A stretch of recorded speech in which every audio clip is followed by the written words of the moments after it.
आज इस वीडियो में थोड़ा सा आप लोगों को एनालिसिस शेयर करूंगा अपना बिटकॉइन के ऊपर। काफ़ी ज़्यादा लोगों की रिक्वेस्ट आई थी कि मुझे एनालिसिस भी शेयर करने चाहिए आल्ट कॉइन्स के ऊपर, बिटकॉइन के ऊपर, एंड इस तरीके से जो न्यू कोई प्रोजेक्ट्स आ रहे हैं, यानी मीम कॉइन से हट के वो प्रोजेक्ट्स जो कि ऑलरेडी यूटिलिटी ऑफर करते हैं या यूटिलिटी ऑफर करने वाले हैं, तो उन पर भी मुझे अपना एनालिसिस शेयर करना चाहिए। आज का एनालिसिस बिटकॉइन के ऊपर होगा। मैं इसमें आप लोगों को ये नहीं बताऊंगा कि बिटकॉइन $2 लाख पर जाने वाला है, $3 लाख पर जाने वाला है, बल्कि मैं आप लोगों को रीजंस दूंगा कि बिटकॉइन इतना पंप क्यों किया, एंड फर्दर अगर पंप करेगा तो वो किन रीजंस के बेसिस पर होगा। देखिए, मैं आप लोगों को इस वीडियो में बताऊंगा कि बिटकॉइन किस, यानी फर्दर अगर पंप करेगा तो क्यों पंप करेगा। देखिए, बिटकॉइन में सबसे बड़ी जो डिप आई थी वो 2022 के अंदर आई थी। इसके बैक एंड पर काफ़ी ज़्यादा रीज़न थे। एफटीएक्स वाला जो स्कैम था, एंड फर्दर कुछ कंट्रीज़ के दरमियान जो रिलेशंस उनके ख़राब हो गए थे, वॉर्स होने लगी थी, कुछ कंट्रीज़ के इन्फ्लेशन रेट्स ऊपर जाने लग गए थे, इंटरेस्ट रेट्स जो हैं वो भी ऊपर होने लग गए थे। काफ़ी जो लोग हैं, अगर हम यूएसए की बात करें तो काफ़ी लोग अपना मॉर्गेज नहीं पे कर पा रहे थे। नॉर्मल तो ये होता है कि हम लोग तो घर परचेज करते हैं या घर को रेंट पे ले लेते हैं, लेकिन वहाँ पर वो लोग मॉर्गेज भी कर लेते हैं, यानी बैंक से पैसे लेकर एक हाउस को ख़रीद लेते हैं। अगर वो पैसे ना पे करें उस बैंक को किसी टाइम पीरियड के अंदर मेरे ख्याल से, तो देन वो उनसे घर वो उनके हाथों से जाता है।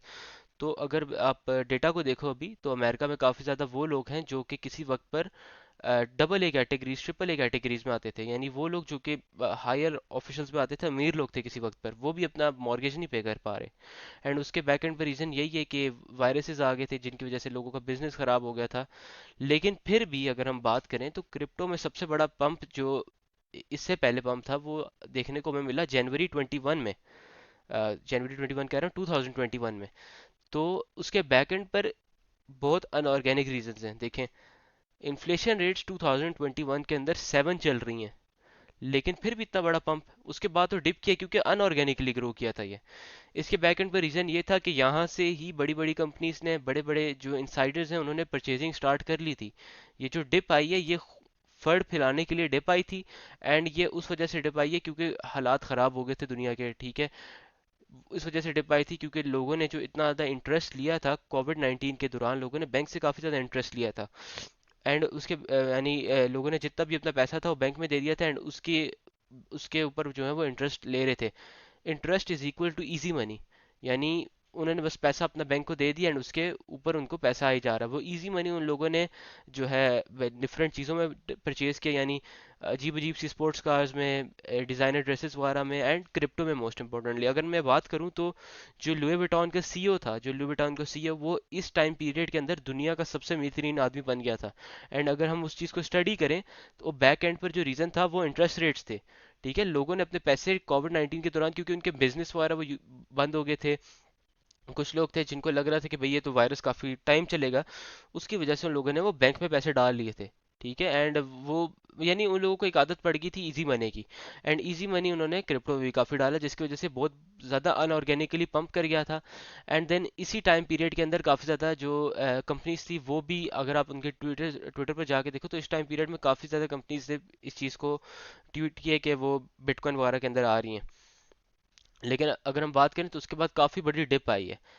और इस डिप में कौन लोग जो है वो आप कह सकते हो एग्जिट बने, या कौन लोग जो है वो जिनका असल में अच्छा खासा लॉस हुआ, वो कोई कंपनीज वगैरह नहीं थी। वो लोग थे जिन्होंने अपना इजी मनी यूज़ किया था इस चीज़ को परचेज करने में, जिन्होंने यहाँ तक इस चीज़ को पंप कराया, एंड देन जो है अच्छी खासी डिप आई। उन लोगों के काफ़ी ज़्यादा जो है वो पैसे डूब गए। अब बात करते हैं कि इतनी बड़ी डिप के बाद, यानी इन्फ्लेशन रेट भी इतने हाई पे था, एंड जब भी इतनी ज़्यादा बिटकॉइन इंक्रीज हुई उसके बाद अभी जो है इन्फ्लेशन रेट्स काफ़ी कम हो गए हैं कंपैरेटिवली। अगर हम 2021 से बात करें तो 2014 से लेकर 24 तक 2021 में सबसे ज़्यादा इन्फ्लेशन रेट से क्रिप्टो सबसे ज़्यादा ग्रो कर गया था।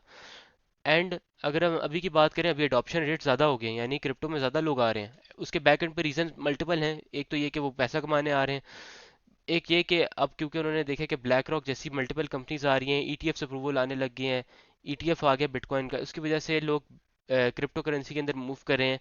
एंड एक और जो रीज़न है वो ये है कि हमें डिफरेंट एयर ड्रॉप्स देखने को मिल रहे हैं, टैप टू अर्न गेम्स देखने को मिल रही हैं, जिसकी वजह से लोग, वो लोग जिनको क्रिप्टो का इतना पता भी नहीं है, लेकिन वो भी लोग इनडायरेक्टली क्रिप्टो के अंदर आ रहे हैं। एंड उसके बैक एंड पर रीज़न यही है कि वो जो फ्री का लफ्ज़ जब सुनता है ना कोई बंदा कि इसकी वजह से आपको फ्री का पैसा मिल जाएगा, वो मिल जाएगा, तो देन जाहिर सी बात है लोग आते हैं फिर।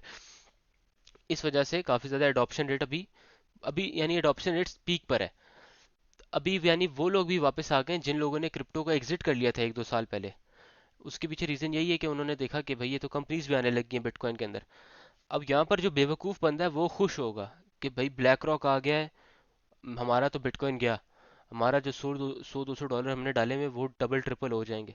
लेकिन वो लोग जो कि असल में मार्केट को कंट्रोल करते हैं, वो वेल्स जिन्होंने बिलियंस ऑफ डॉलर इन्वेस्ट किए थे 2011, 2012, 2013 में, 2014 में, जिन लोगों ने बिलियंस ऑफ डॉलर इन्वेस्ट किए थे, उन्होंने पैसों के लिए इन्वेस्ट नहीं किए थे। उन्होंने इसलिए नहीं इन्वेस्ट किए थे कि उनके 1 बिलियन डॉलर जो है वो बाद में 2-3 बिलियन डॉलर बन जाएगा। या अगर हम अभी की बात करें तो माइकल सेलर हो गया, ब्लैक रॉक हो गया, माइक्रो स्ट्रेटेजी वगैरह, ये जो कंपनीज हैं, बाइनेंस वगैरह हो गया, ये लोग बिटकॉइन में इसलिए नहीं पैसे इन्वेस्ट करते कि इन्होंने पैसे अपना डबल ट्रिपल करना है। ये लोग पावर और कंट्रोल रखने की वजह से इन्वेस्ट करते हैं किसी चीज़ में। देखें, अब देखें बिटकॉइन के अभी जो सबसे बड़ा होल्डर है वो सातोशी, जिसने इसको बनाया है। यानी कॉन्स्पिरेसी थ्योरी तो ये भी है कि सीआईए ने बनाया है, एंड कुछ लोग कहते हैं कि सातोशी ने ही बनाया है। लेकिन जिसके वॉलेट एड्रेस में पड़े हुए मैं उसकी बात करूंगा। सातोशी ने बिटकॉइन को बनाया है, एंड उसके पास सबसे ज़्यादा अभी के लिए सबसे ज़्यादा बिटकॉइन उसके पास है। मेरा ख्याल से 700,000 से ज़्यादा बिटकॉइन जो है वो होल्ड करता है। एंड ब्लैक रॉक अभी 350,000 से ज़्यादा बिटकॉइन को होल्ड करता है। नियरली 1% से ज़्यादा वो बिटकॉइन को होल्ड कर रहा है। तो अगर हम बात करें, ये लोग आए हैं ब्लैक रॉक, जिनको नहीं, जो लोग ब्लैक ब्लैक रॉक को नहीं जानते ना, ये एक ऐसी कंपनी है जो कि यूएस की इकॉनमी में बहुत बड़ा इंपॉर्टेंट रोल प्ले करती है।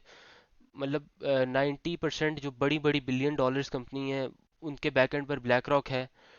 बहुत बड़ी, यानी इन लोगों का मेन मकसद पैसा बनाना नहीं है, इन लोगों का मेन मकसद पावर और कंट्रोल है। ये पॉलिटिशियंस को कंट्रोल करते हैं, हर चीज़ को, ये यानी आप कह सकते हो कंट्रोल कर रहे हैं। दुनिया में भी जो बहुत सी चीज़ें आती हैं, बहुत से वायरसेस आते हैं, उनके बैकएंड पर यही लोग होते हैं। कुछ टाइम पहले कोविड 19 का वायरस आया था, उसमें मैंने थोड़ी सी रिसर्च की तो मैंने देखा कि फाइजर को प्रमोट करने के लिए ये वायरस को बनाया गया था। बनाया का मतलब ये है कि हाइप में लाया गया था। एंड वही कि यानी ये हर चीज़ को कंट्रोल करते हैं। तो अब बात आती है कि ये लोग बिटकॉइन में क्यों आ रहे हैं। देखें, ये लोग स्टॉक मार्केट को मैनिपुलेट करते आए हैं, ये लोग हर चीज़ को मैनिपुलेट करते आए हैं। यानी अगर ये ऊपर बढ़े हैं, तो सिर्फ मैनिपुलेशन की वजह से ही बढ़े हैं। एंड ये लोग अभी बिटकॉइन में आ रहे हैं सिर्फ पावर और कंट्रोल की वजह से। ये चीज़ नॉर्मीज के लिए खुशी की बात है कि उनके 100-200 डॉलर बढ़ जाएंगे, लेकिन उन लोगों के लिए खुशी की बात नहीं है जिन्होंने बिलियंस ऑफ डॉलर इन्वेस्ट किए थे, ये सोचते हुए कि ये करेंसी हमेशा डिसेंट्रलाइज रहेगी, इसके ऊपर किसी सिंगल एंटिटी का कंट्रोल नहीं रहेगा। लेकिन अब तो आ रहे हैं लोगों का कंट्रोल। तो इस वजह से अगर अभी आप देखो, तो इस टाइम पीरियड में जब बिटकॉइन $69,000 तक गया था, एंड इस वक्त कोई ऑफिशियल स्टेटमेंट नहीं थी ब्लैक रॉक की तरफ से कि वो बिटकॉइन के अंदर आ रहा है, या किसी और इंस्टीट्यूशनल इन्वेस्टर्स या कंपनीज की वजह से, कि कंपनी की तरफ से कि वो बिटकॉइन के अंदर आ रहे हैं, तो उस वक्त ये वॉलेट एक्टिव नहीं हुए थे। लेकिन अभी अगर हम देखें तो मिस्टर एक्स हो गया, जो काफ़ी ज़्यादा टॉप 10 होल्डर्स में से आता है बिटकॉइन के, वो लोग जो कि टॉप 50 होल्डर्स में से आते हैं बिटकॉइन के, अच्छे खासे बिटकॉइन को होल्ड करें, अगर आप ऑन चेन जाकर देखोगे तो उन लोगों के वॉलेट एड्रेस एक्टिव हो रहे हैं। वो लोग वॉलेट एड्रेस एक्टिव हो रहे हैं, एंड उनके वॉलेट एड्रेस से टम्बलिंग शो हो रही है। टम्बलिंग का मतलब ये है कि काफ़ी ज़्यादा हमें ये देखने को मिल रहा है कि वो अपने एसेट्स को इधर से उधर ट्रांसफ़र कर रहे हैं, कभी किसी लेजर में जा रहे हैं वो अपने, कभी वो वापस किसी एक्सचेंज में जा रहे हैं। एंड इस तरीके से हमें काफ़ी ज़्यादा ट्रांजैक्शन देखने को मिल रही है, काफ़ी ज़्यादा वॉलेट्स जो हैं वो हमें एक्टिव होने को देख रहे हैं, जिससे हमें पोटेंशियल एक सेल ऑफ देखने को नज़र आ सकता है। इसके अंदर जो अभी कुछ टाइम पहले काफ़ी ज़्यादा वॉलेट्स एक्टिव हुए, एंड उसके बैक एंड पर रीज़न बताई जाती है कि जापान का जो एक स्टॉक मार्केट क्रैश हुआ था उस वजह से, जबकि वो एक अनऑर्गेनिक क्रैश था, उसने थोड़ी देर बाद रिकवर हो जाना था। चाहते देखें, यहाँ पर अगर हम बात करें तो एक बंदे की मैंने प्रिडिक्शन देखी काफ़ी, यानी वो फेमस बंदा है, एंड उसने कहा कि बिटकॉइन विद इन, यानी एंड ऑफ 2024 के, ये जाएगा $150,000 पर। और उस और ये प्रिडिक्शन दे देना कि बिटकॉइन जो है $150,000 पर जाएगा, ये काफ़ी नॉनसेंस वाली बात है। एंड विद इन 3-4 मंथ्स, वो तो यानी एक आउट ऑफ द वे वाली बात है। देखें, अगर बिटकॉइन जाता है ना $150,000 पर, तो अभी बिटकॉइन में $1.5 ट्रिलियन और फ्लो करने चाहिए, राइट। एंड उसकी कैंडल, यहाँ पर अगर हम सिर्फ इस ऑल टाइम हाई से बात करें, तो उसकी कैंडल यहाँ तक पंप होकर जानी चाहिए, जो कि अभी तक सबसे बड़ी कैंडल होगी बिटकॉइन की हिस्ट्री में। और इस तरीके से अब ये पॉसिबिलिटी है ही नहीं कि अभी ये विद इन 3-4 मंथ्स जा सके यहाँ तक। रीज़न ये है कि ये जो इंस्टीट्यूशनल इन्वेस्टर्स आ रहे हैं, हेज फंड्स आ रहे हैं, ये हमें खुश कर रहे हैं, लेकिन वो लोग जो हैं वो इस बात से खुश नहीं है कि ये लोग आ रहे हैं।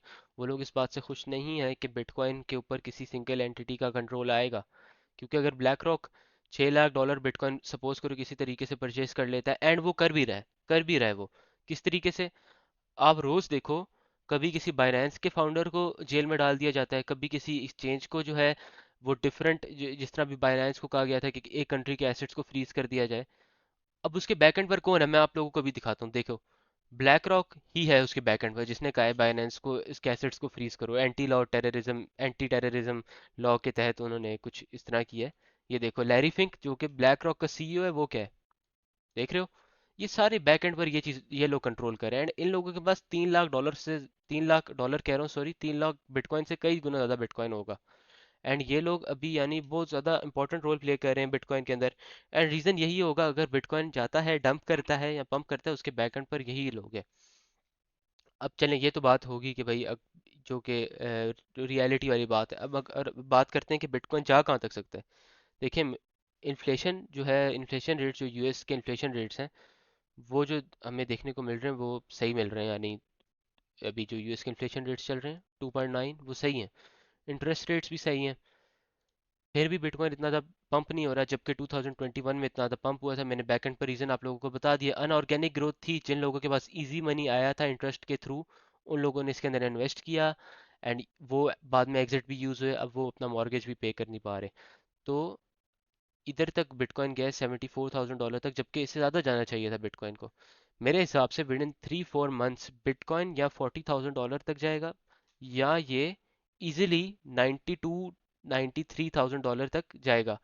अब आप कहोगे भाई 95 क्यों नहीं गया, 92-93 एक ऐसा नंबर है बिकॉज जिनकी ज़्यादा इन्वेस्टमेंट होती है, वो $1,000 भी बढ़ जाए ना किसी कॉइन की, वो इन्वेस्टमेंट के अंदर मिलियंस ऑफ डॉलर का प्रॉफिट चला जाता है। तो मेरे हिसाब से अगर ये 92-93,000 डॉलर पर जाएगा, तो उसके बैकएंड पर रीज़न ये होगी कि दुनिया की जो कंडीशंस अभी चल रही हैं, वर्ल्ड की कंडीशंस चल रही हैं, जो भी हमें कभी रशिया किसी कंट्री को थ्रेट कर रहा है, कभी इसराइल किसी कंट्री को थ्रेट कर रहा है, कभी यूएसए किसी कंट्री के बैकएंड पर आके किसी कंट्री को थ्रेट कर रहा है, एंड कभी यानी अभी ओवरऑल वर्ल्ड में बड़ी अजीब सी सिचुएशंस चल रही हैं, एंड अजीब सी यानी एक वॉर टाइप की सिचुएशन चल रही है काफ़ी। तो ये लोग कह रहे हैं कि अभी वर्ल्ड वॉर 3 भी कॉर्नर पर है। तो उस वजह से अभी हमें इसमें ज़्यादा इन्वेस्टमेंट देखने को नहीं मिल रही। लेकिन मेरे हिसाब से अगर वर्ल्ड सिचुएशन बेहतर हो जाती है, तो जाहिर सी बात है काफ़ी लोग बिटकॉइन के अंदर परचेजिंग स्टार्ट कर देंगे। वो क्यों, क्योंकि इन्फ्लेशन रेट तो ऑलरेडी कम पे चल रहे हैं, तो इसके अंदर बिटकॉइन की परचेजिंग तो स्टार्ट होनी है। और मेरे हिसाब से $90,000 से थोड़ा सा ऊपर बिटकॉइन जा सकता है, इससे ज़्यादा नहीं इस साल जाएगा। एंड सपोज करो, अगर बिटकॉइन अगर कुछ बुरा होता है, तो बिटकॉइन $40,000 तक जा सकता है एट द एंड। बिटकॉइन का जिस तरह माइकल सेलर ने बोला है कि if bitcoin is not going to zero, then it's going to $1 million. And ये हर बंदे को पता है, क्योंकि डिसेंट्रलाइज्ड करेंसी है, ब्लॉकचेन टेक्नोलॉजी है, जिसने विद टाइम जो है वो बढ़ना ही बढ़ना है। अगर अभी हम यूनिवर्सिटीज़ की बात करें, तो वो लोग भी ब्लॉकचेन को सिखा रहे हैं, ठीक है, वो लोग भी इस चीज़ के अंदर आ रहे हैं, क्रिप्टो करेंसी को सिखाने में आ रहे हैं, काफ़ी ज़्यादा यूनिवर्सिटीज़ वगैरह होगी। तो विद टाइम इसने बढ़ना ही बढ़ना है। मैं फिर से बता देता हूँ, मुझे लग रहा है कि बिटकॉइन जो है वो इतना इस बारी जो ग्रोथ आई है बिटकॉइन के अंदर, वो बहुत ज़्यादा कोई अनऑर्गेनिक ग्रोथ नहीं आई। इन्फ्लेशन रेट्स भी अच्छे चल रहे हैं, इंटरेस्ट रेट्स भी सही हैं, ईटीएफ्स अप्रूवल्स आ रहे हैं, institutional investors, hedge funds, companies बड़ी बड़ी आ रही हैं, एडॉप्शन रेट भी बढ़ गया है। और जो नॉर्मल एडॉप्शन रेट उस हिसाब से कि बिलियनियर्स वगैरह भी आ रहे हैं ईटीएफ्स के थ्रू, एंड जो नॉर्मल लोग हैं हमारी तरह के, वो लोग भी आ रहे हैं टैप टू अर्न, ये टैप टू अर्न वाली लालच देख के, या फिर ये जो एयर ड्रॉप्स हैं उसकी लालच देख के। अगर हम हैमस्टर कॉम्बैक्ट की बात करें, तो उस दिन मैं देख रहा था मोर देन 300 मिलियन यूजर्स जो हैं वो हैमस्टर कॉम्बैक्ट की वजह से क्रिप्टो के ऊपर आए हैं। तो ये बहुत बड़ी बात है। तो बैक एंड पर यही रीज़न है कि भाई अभी जो है वो अनऑर्गेनिक ग्रोथ नहीं है, वो ऑर्गेनिक ग्रोथ है। और अगर क्रिप्टो अभी डिप करता है, जो कि अभी थोड़ी देर पहले अभी मैं वीडियो बना रहा था, तो थोड़ी देर पहले एक ट्विटर पर जो है मैंने एक देखी नोटिफिकेशन कि ब्लैक रॉक ने अभी 220 बिटकॉइन सेल किए हैं। वो क्यों सेल किए? फट फैलाने के लिए, सिर्फ लोगों में फियर फैलाने के लिए सेल किया। और मेरे ख्याल से थोड़े से ज़्यादा सेल ऑफ्स भी आने को हमें हमें देखेंगे। लेकिन उसके बाद ब्लैक रॉक की काफ़ी ज़्यादा बाइंग आएगी, आप लोग देख लेना। अभी कुछ ही दिनों में ब्लैक रॉक कितना ज़्यादा इस बिटकॉइन को बाइंग करना स्टार्ट कर देगा। आई होप कि आप लोगों को ये वीडियो पसंद आई होगी। मैं ज़ाहिर सी बात है इसके अंदर और भी काफ़ी ज़्यादा चीज़ें हैं, जिस तरह की एटीएफ किस तरह सेंट्रलाइजेशन की तरफ लीड कर रहा है, और भी काफ़ी एनालिसिस वगैरह मैं शेयर करता रहूँगा। ऑल्ट कॉइन्स के ऊपर हो गया, बिटकॉइन के ऊपर हो गया। एक ही वीडियो में मैं ज़्यादा कुछ शेयर कर दूँ तो देन वीडियो भी लेंथी हो जाएगी और बोरिंग भी हो जाएगी। एंड ये जितनी भी चीज़ें मैंने वीडियो के अंदर बताई हैं, इसमें मेरे अपने ओपिनियंस भी शामिल हैं, लेकिन मोस्टली ये जो चीज़ें हैं वो ऑलरेडी इंटरनेट पर एग्जिस्ट करती हैं। ऑलरेडी आप रेडिट फॉरम्स पर जाकर देखो, मीडियम हो गया एंड इस तरह की जो और वेबसाइट्स बनी हुई है, इस पर ऑलरेडी इन लोगों ने इस चीज़ों के ऊपर आर्टिकल्स पब्लिश किए हुए हैं। मैं रिकमेंड करता हूँ कि आप लोग इस तरह की वीडियोस देखा करो। ठीक है, बाकी मैं वो जो डिफरेंट वीडियोस है वो भी पब्लिश करता रहूँगा, लेकिन इन वीडियोस को देखने से आपके पास काफ़ी ज़्यादा नॉलेज आ सकती है। कुछ लोगों के शायद सर के ऊपर से भी ये बातें गुजर जाएं, लेकिन अगर आप इन चीज़ों को नहीं समझोगे तो देन आप क्रिप्टो करेंसी के अंदर नहीं सक्सेसफुल रह सकते।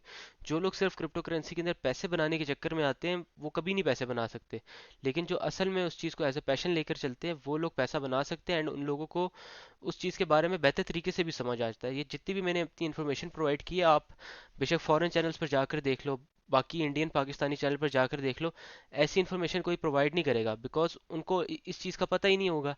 तो ये जितनी भी ये जो चीज़ें मैंने ऑलरेडी काफ़ी तरह स्टडी करके ये चीज़ें सीखी हैं, एंड इस चीज़ को मैं आप लोगों को मैं यानी बताना चाहता हूँ। इसलिए मैं रिकमेंड करता हूँ कि अगर आप क्रिप्टो करेंसी को स्टडी करना चाहते हो एंड बैक एंड पर रीज़न जानना चाहते हो कि किस तरह ये ग्रो करती है एंड क्या रीजंस होते हैं, वो सब कुछ ये भाड़ में चला जाता है। टेक्निकल एनालिसिस वगैरह सब कुछ भाड़ में चला जाता है। अगर आपको बैक एंड पर एक चीज़ की ग्रोथ के रीज़न ही नहीं पता, तो देन वो सपोर्ट रेजिस्टेंस बनाने का फ़ायदा ही नहीं। ठीक है, तो ये मोस्ट लोग यही कर रहे हैं। मैं अब गारंटी के साथ कह सकता हूँ इस टाइप का कंटेंट कोई नहीं बना रहा होगा। मैं कोई इस ये नहीं मैं बोल रहा कि मैं फ्लेक्स कर रहा हूँ या कुछ कर रहा हूँ, मैं आप लोगों को लिजिट फैक्ट्स बता रहा हूँ ये। तो ये वाला कंटेंट ज़रूर देखा करो। बोरिंग ज़रूर होता है लेकिन इसमें इंफॉर्मेशन ज़्यादा होती है।